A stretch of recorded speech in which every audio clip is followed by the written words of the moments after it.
אבל אתה יורק. תגיד, למה אתה יורק? למה אתה יורק? כל הזרוע שלי זה מים מהיריקות שלו.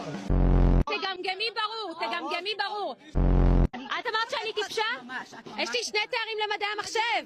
כמה לך יש? לי יש 1 של מדעי המחשב. אז לי 2. אז כנראה שאני יותר חכמה ממך, לא? אוקיי, זו דעתך. מעניין כמה תארים אקדמיים לה יש. איך אומרים גמגם ברור? אתם משתפים פעולה עם התפיסה אתה שומע מה אומרים?